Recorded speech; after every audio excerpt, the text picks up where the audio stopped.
taste of ash. The air hung heavy with the tang of ash and rust. A symphony of decay familiar to Sergeant Valerius since his first gasping breath on Krieg. Kneeling in the churned mud of the trench, he ignored the sting of acrid smoke in his eyes, a searing reminder of the artillery barrage that raged even behind the filters of his gas mask. A gloved hand absently traced the cracked ceramite of his breastplate, fingers seeking solace in the familiar grooves of the Imperial Aquila. A symbol seared into his soul, a testament to the endless sacrifices demanded by the God Emperor of mankind. A tremor shuddered through the earth, the distant thunder of enemy guns a rhythmic death knell.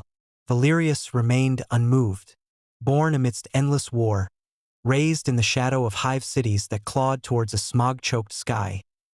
He had learned the catechisms of combat before he could form words, the litanies of loyalty before he could walk. His gaze swept the trench line, meeting the eyes of his battle-worn squad. Each face was a mask of grim determination, a canvas etched with the scars of 1,000 battles. They were the remnants of the 83rd, hardened veterans forged in the fires of 1,000 campaigns, each ragged breath a defiant testament to the unyielding spirit of Krieg. Brothers, Valerius's vox-amplified voice boomed, slicing through the cacophony of war. the enemy advances, believing us broken, spent. They believe this world is ripe for the taking. He paused, letting the silence stretch taut with anticipation. Today, we shatter their delusions. Today we fight for the Emperor, for Krieg, for every fallen comrade who paved our path with their sacrifice. A guttural roar erupted from the trench, a primal chorus of defiance that mirrored Valerius's own unyielding resolve. He rose, chains words singing to life, its teeth yearning for the taste of enemy flesh. On the horizon, dark shapes emerged from the smoke, the enemy, their silhouettes growing larger with each agonizing second. For Krieg, Valerius's battle cry echoed across the blasted wasteland, a rallying call to his brothers, a death sentence for their foes. charge. And with a thunderous roar that seemed to tear the very sky asunder, the Death Korps of Krieg surged forward. A relentless tide of gray-clad figures, bayonets glinting like fangs in the hellish light. They embraced their destiny as instruments of the Emperor's righteous fury. The Crimson Tide. The first wave of Kriegsmen smashed into the enemy lines like a tidal wave of gray, their disciplined ranks a battering ram against the enemy's fortifications. Valerius, at the forefront, reveled in the grim symphony of his chains word biting through flesh and bone. Another soul for the Emperor. He snarled through clenched teeth, the familiar mantra a comforting litany amidst the cacophony of battle. Each swing of his weapon was a prayer, each gout of blood a sacred libation to the God Emperor who demanded nothing less than absolute devotion. Beside him, Jurgen's hotshot lasgun barked with the relentless fury of a rabid hound, each shot a punctuation mark in the bloody sentence of the enemy's demise. Good man.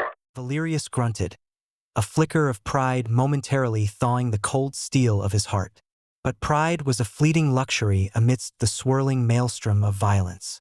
A gut-wrenching scream pierced the din, and Valerius's gaze snapped to the source. Eric, the youngest of his squad, writhed in the mud, his leg a charred and smoking ruin. A surge of white-hot rage momentarily blinded Valerius, the taste of bile rising in his throat. These were his men, his responsibility. He couldn't afford to lose another, not after the meat grinder of the last campaign. But the momentum of the charge could not be broken. A silent prayer to the Emperor, a desperate plea for Eric's soul, was all he could offer as he pressed on, his heart leaden with a burden of grief and guilt. The enemy lines buckled, their resolve crumbling under the relentless onslaught of the Kriegsmen. In their eyes, Valerius saw the dawning realization of their impending doom, a flicker of fear that mirrored his own. Do they understand? He wondered, his thoughts racing amidst the carnage. Do they grasp the futility of their resistance, the inevitability of their demise at the hands of the Emperor's righteous fury? Valerius's own fear was a constant companion, a chilling presence that lurked in the shadows of his soul. But it wasn't the fear of death that was a welcomed oblivion, a final act of devotion. It was the fear of failure, of betraying his brothers, of dishonoring the countless sacrifices made in the name of the master of mankind. Yet, even as fear gnawed at his resolve, it also served as a weapon.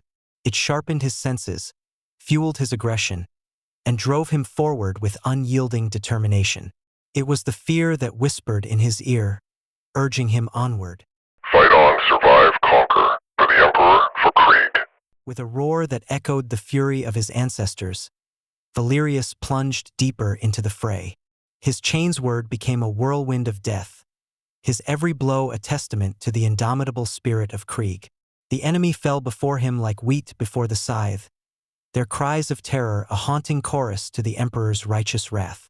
Finally, the enemy broke, their lines shattered, their soldiers scattering like frightened insects before the storm.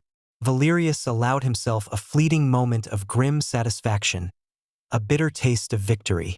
But the triumph was short-lived, replaced by the sobering weight of loss. The battlefield was a graveyard of broken bodies, a testament to the horrific cost of war. As the cheers of his surviving comrades filled the air, Valerius felt a hollow ache in his chest. Their victory was a Pyrrhic one, paid for in the blood of their brothers. He knew that more sacrifices would be demanded, more lives would be lost in the endless pursuit of the Emperor's will. But that was the price of duty, the cost of serving the master of mankind. And it was a price Valerius, and every other son and daughter of Krieg, would gladly pay. The finale. The acrid smoke clung to the battlefield like a funeral shroud, revealing a tableau of utter devastation. Bodies lay strewn like broken marionettes across the cratered earth, their twisted limbs and vacant stares a macabre testament to the relentless fury of war. The air was thick with the coppery tang of blood, the sickening sweetness of burnt flesh, and the lingering sting of spent explosives. Valerius stood amidst the wreckage, his chain's word a grim monument to the lives it had reaped. The adrenaline-fueled haze of victory had long since dissipated, leaving in its wake a bone-deep exhaustion and a gnawing void in his soul. His gaze swept over the remains of his squad, each fallen figure a fresh gash in his heart. Jurgen, his trusted confidant and brother-in-arms, lay twisted amidst a tangle of spent las-gun cartridges, his cybernetic eye now a cold, unseeing orb. Young Eric, his youthful face forever frozen in a rictus of pain, stared blankly at the unforgiving sky. The few remaining survivors, their features gaunt and etched with the trauma of battle, moved amongst the fallen with a solemn reverence. Their hands, calloused and scarred, were surprisingly gentle as they tended to the wounded and retrieved the dog tags of their departed brothers. The air thrummed with an unspoken grief, a shared sorrow that hung heavy over the ravaged land. Valerius knelt beside Jurgen's broken form, a single tear escaping the corner of his eye to trace a path through the grime on his cheek. He placed a trembling hand on his friend's shoulder, offering a silent prayer to the God Emperor for the safe passage of his soul into the eternal embrace of the Golden Throne. Rising to his feet, a weight of lead in his stomach, Valerius turned to face his remaining men.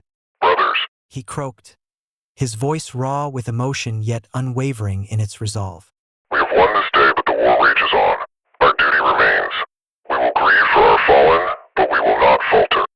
From the ashes of this victory, we will rise anew, hardened and tempered in the fires of war. His words echoed across the battlefield, a defiant rallying cry that resonated in the hearts of his weary comrades. They had paid a grievous price, but their spirit remained unbroken. Their loyalty to the Emperor and their devotion to Krieg burned with an inextinguishable flame. As the sun dipped below the horizon, painting the sky with hues of blood and fire, Valerius turned his gaze eastward. In the distance, a new enemy force was assembling, their banners a dark omen against the twilight sky. A grim smile tugged at Valerius's lips, his eyes glinting with a cold, unwavering resolve. The Emperor protects, He whispered, his voice a chilling oath. and the Death Korps of Krieg will never yield. For the battle for Krieg was far from over. The road ahead would be long and arduous, paved with the bones of countless heroes. But the Death Korps would march on, their unwavering spirit their greatest weapon, their unflinching loyalty their eternal shield. For they were the Emperor's angels of death, and their duty was absolute.